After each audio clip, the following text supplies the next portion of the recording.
బోధిస్తూ వస్తున్నా. నన్ను విస్మరించకు ఓ భగవతి. నీవు ఆత్మశక్తిగా ఉంటున్నావు. నాకు ఆత్మశక్తిని ప్రసాదించు. నువ్వు సంయమన శక్తిగా ఉంటున్నావు. నాకు సంయమ శక్తిని చేకూర్చు. నీవు శారీరక శక్తిగా ఉంటున్నావు. నాకు శారీరక శక్తిని అనుగ్రహించు.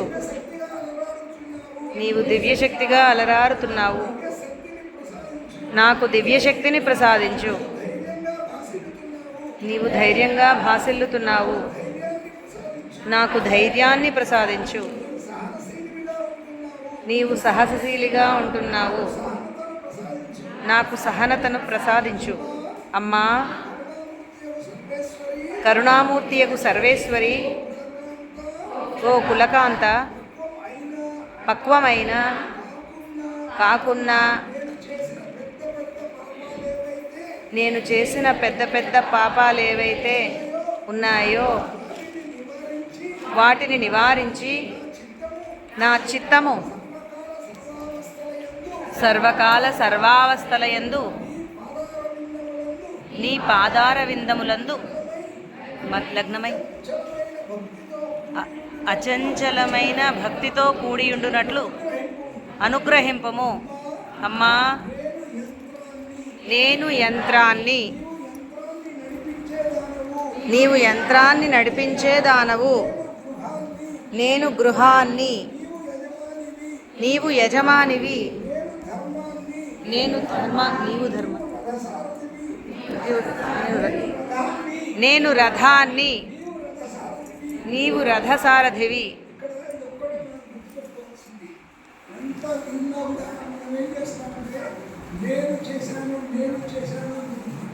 ఎప్పుడైతే నేను చేశాను అనుకున్నావో నువ్వు కర్మ అనుభవించు.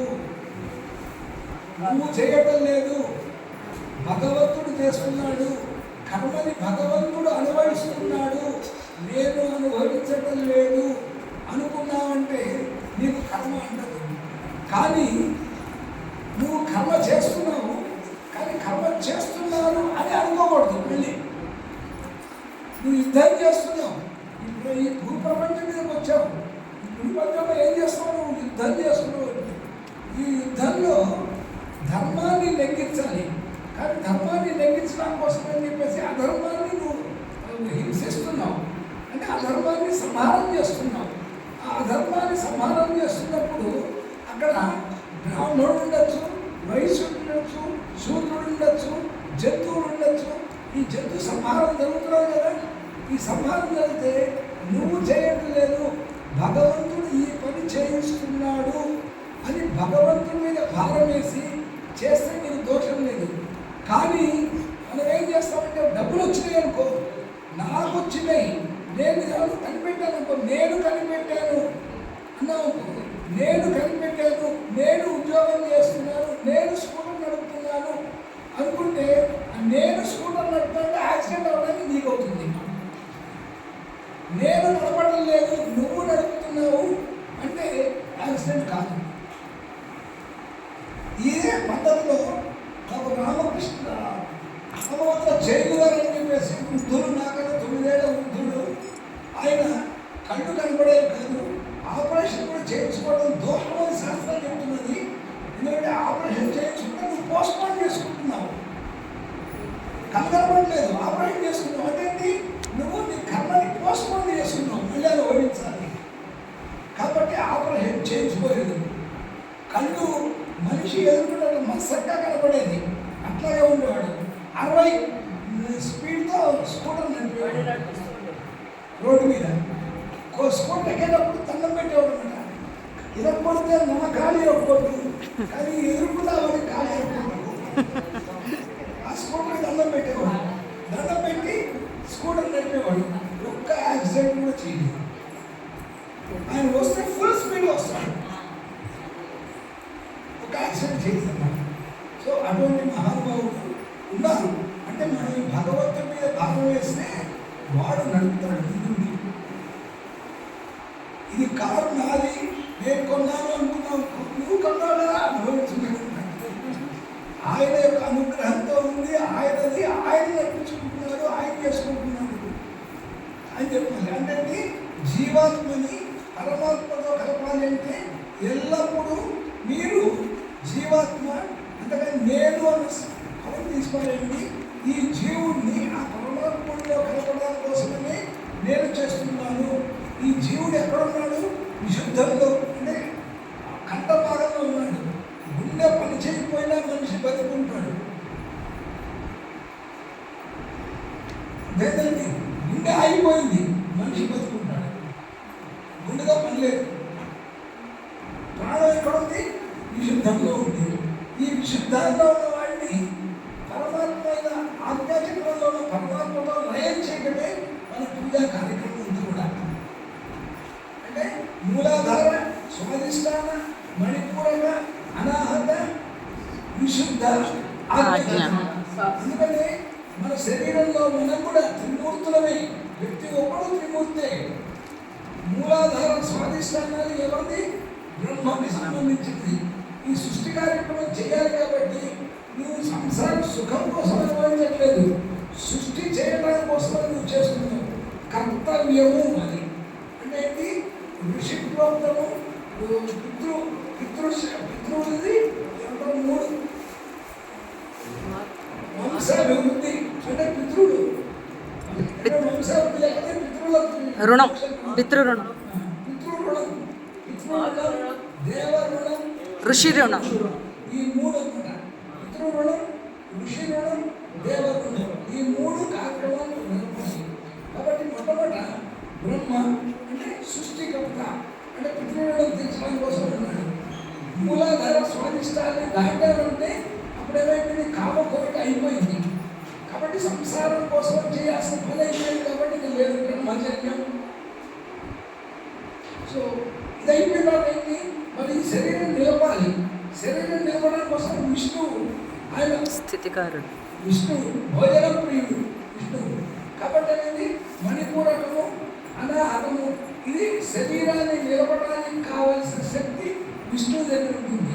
కాబట్టి అది కూడా భేదించాలి. అంటే ఉపోషణ ఉండటము, ఎంత కావాలో అంతే తినటం, ఎక్కువగా తినకూడదు. ఎట్లా అంటే 1/4 కడుపులో తినాలి.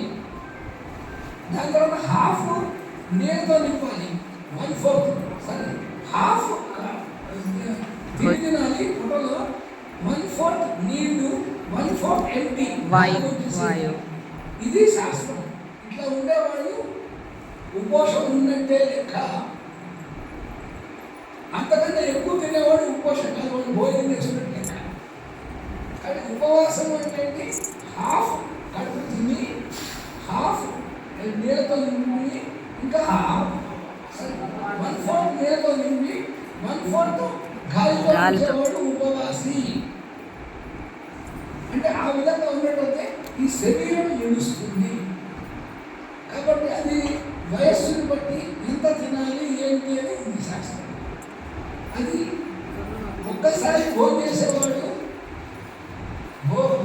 యోగి, 2 సార్లు భోజనం చేసేవాడు భోగి, 3 సార్లు భోజనం చేసేవాడు రోగి. పిల్లలకి 2 సార్లు ఇవ్వని చెప్పా. అంటే వాడు భోగం అనుభవించాలి. కాబట్టి వాళ్ళు 2 సార్లు తినాలి. పెద్దవాళ్ళకు 1 సారి ఇవ్వని చెప్పా. వాడు యోగి తత్వం కావాలంటే 1 పూట తినాలి. సాధన. ముసలాళ్ళ 3 తినమని చెప్పేసి, ఎందుకంటే వాళ్ళు రోగులు అనమాట. 3 కావాల్సిన వాళ్ళు రోగులు. వాళ్ళకి ఎప్పుడు తిండి మీద ఉంటుంది, రోగులతో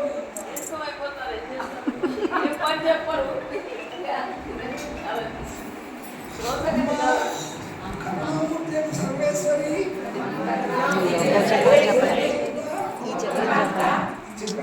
బ్రహ్మ విష్ణు 3వ చెప్పల 3 చెప్పల.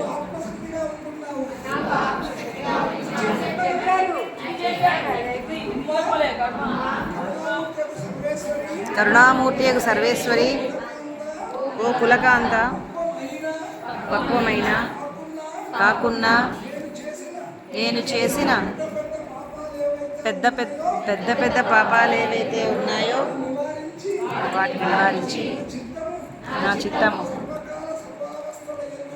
సర్వకాల సర్వావస్థల యందును పాదార విందములందు మీ పాదార విందములందు అచంచలమైన భక్తితో కూడి అచంచలమైన భక్తితో కూడి ఉండునట్లు అనుగ్రహింపు. అమ్మా, నేను యంత్రాన్ని నేను యంత్రాన్ని నడిపించేదాను. నేను నీవు యజమానివి, నేను రథాన్ని, నీవు రథసారథివి. రెండు చెప్పారు, మూడు చెప్పారు. ఏమీ లేదు. అందరూ మనకు ఉత్తరాలు ఒక ఇంట్లో నేను నీకు ఇస్తున్నాను, నేనేం తెచ్చాను అని కీర్తనలో చేస్తుంటాను. పరమదయానిదే పరమదయానిధి కాలంలో నిద్ర లేచినది మొదలు ప్రాతకాలం నిద్ర లేచినది మొదలు మరల పరుండు వరకును వాక్కాయముల చేయకుండా మనోవాక్కాయముల చే నా వలన ఎవరికిని అపకారము కలుగనుండునట్లను ఇతర ప్రాణికోట్లకు ఉపకారము చేయులను సద్బుద్ధిని దయచేయము. నాకు ధర్మమునందు బుద్ధి ఉండునట్లును ధర్మము పాటించడంలో నాకేమీ విఘ్నము కలుగకుండుగను నా కోసం వేటిని కేటాయించావు, వాటి యందు వాటి అనురక్తి లేకుండా నిర్వర్తించేటట్లు అనుగ్రహించుము. వేటిని కేటాయించాయో వాటిని అనురక్తి లేకుండా నిర్వర్తించేటట్లు అనుగ్రహింపుము అన్నాడు. ఇది అసలైన పాయింట్. మీకు సంసార జీవితంలో పిల్లలు పుడతారు కాబట్టి వాళ్ళు ఏం చేయాలి? వాళ్ళకి మీరు చేయాల్సిన డ్యూటీ చేయాలి. అది ఎప్పటిదాకా ఉంది? తల్లికి అవుతే 5 ఏళ్ళ దాకా, తండ్రికి అవుతే 13 ఏళ్ళ దాకా, తండ్రికి మిత్రుడుగా అంటే మీతో మిత్రుడుగా చూసుకోవడం కోసం 18 ఏళ్ళు దాన్ని ఋషిప్రోక్తం అని పెంచారు. 12 ఏళ్ళు దాన్ని ఋషిప్రోక్తం అని చేసేసరికి 14 ఏళ్ళకి పెంచారు. దాన్ని మిత్రత్వం కోసం అని చెప్పేసి 21 అన్నాడు. దీని దాకా మిత్రులు. ఈ మిత్రులు అయిపోయిన తర్వాత ఇంకా ఎవరి కర్మ వాడు అనుభవించాల్సిందే తప్ప మీరు ఆలోచించకూడదు. మీరు ఆలోచిస్తే వాళ్ళ కర్మని మీరు కూడా అనుభవించు, మీరు కష్టాలు పాలవుతారు. కాబట్టి ఇంకా పిల్లల గురించి కానీ వాళ్ళ గురించి కానీ ఎవరి గురించి కానీ ఆలోచించడం మానేయాలి. ఎవరి కర్మని వాడు అనుభవిస్తున్నారు. నీ కర్తవ్యం చెయ్యి. అంటే నీ కర్తవ్యం చేయండి. అక్కడ వాళ్ళు వచ్చారు ఇంటికి, అక్కడ ఇంటికి వచ్చినప్పుడు ఏంటి? ఇంటికి వచ్చిన వాళ్ళకి మనం తిండి పెట్టాలి కదా. కొడుకు కూడా ఇంటికి వచ్చాడు, తిండి పెట్టు అంతే. మళ్ళీ తండ్రి కొడుకు నుంచి ఏమీ ఆశించకూడదు. అందుకని వానప్రస్థం అన్నాను. అంటే నువ్వు కొడుకు హ్యాండ్ అవుట్ చేసిన తర్వాత నీకు ఇంకా సంబంధం లేదు. వాడు బతకని, చావని, ఖర్చు పెట్టని, మునిగిపోని, తాగని, తొందరతో పని నీకు సంబంధం లేదు. వాడి గురించి పొరపాటున కూడా ఆలోచించకుండా జంతువులు ఏ విధంగా అయితే వనంలో నివసిస్తున్నాయో ఆ విధంగా నువ్వు కూడా శ్రమించు. నీకు తిండి దొరికింది, సంతోషపడు. తిండి దొరకలేదు, బాధపడద్దు. ఎందుకు వస్తున్నారంటే నీ కర్మ అనుభవించాలి కదా.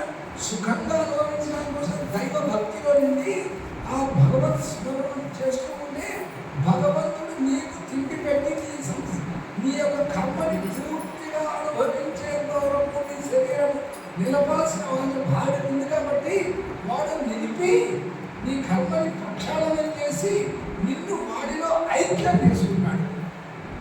ఐక్యం చేసుకోవాలంటే మీరు ఎట్లా ఉండాలి? వనప్రస్థంలో ఉన్నట్లుగా ఉండాలి. ఒకవేళ మీ కొడుకులోనే ఉన్నారు, ఇంట్లోనే ఉన్నారు, కానీ ఏమీ పట్టించుకోకండి. నీ దగ్గరికి తిండి వేసింది, తినండి. తిండి రాలేదు, వదిలేసేయండి, మర్చిపోండి. అంతే తప్ప నాకు 12 అయింది తిండి పెట్టలేదు, 1 గంట అయింది నాకు కాఫీ వేయలేదు, 3 గంటలు అయింది నాకు బ్రేక్ఫాస్ట్ లేదు, టిఫిన్ మిక్సర్ ఇవ్వట్లేదు అని అనుకోకండి. ఎందుకంటే మీ శరీరం ఎప్పుడైతే మీరు భగవంతుడిని ధ్యానం చేస్తూ ఉన్నారో ఆ భగవంతుడి యొక్క మంత్రంలో ఉండే వైబ్రేషన్సే మీకు తిండిగా అయ్యి మీరు తిండి తినకపోయినా కూడా బతికి ఈ శరీరం జీవించి ఉంటుంది. ఈ శరీరం ఎందుకోసం జీవించి ఉంటుందంటే వాడి కర్తవ్యం. నువ్వేంటో అనుకున్నావు కదా, నన్ను ఐక్యం చేసుకో.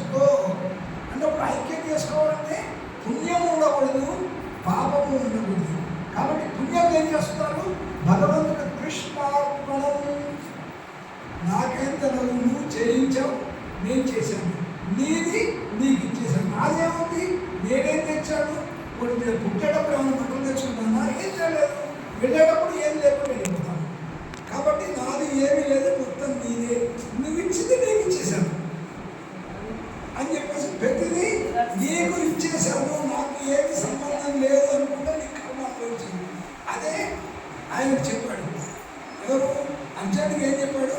వాళ్ళందరినీ నేను ముందు చంపేశాను, నువ్వు ఓన్లీ బయట సముద్రం వాళ్ళని సముద్రంలో నటిస్తున్నాను, నేను నటన నేను చేసేసాను అని చెప్పాడు. అట్లా ఆయన్ని భారం వేస్తాడు, ఆయన అన్ని చేస్తాడు. చేసి మొదటి మటుకు నీ చేయిస్తాడు. ఎందుకోసమని?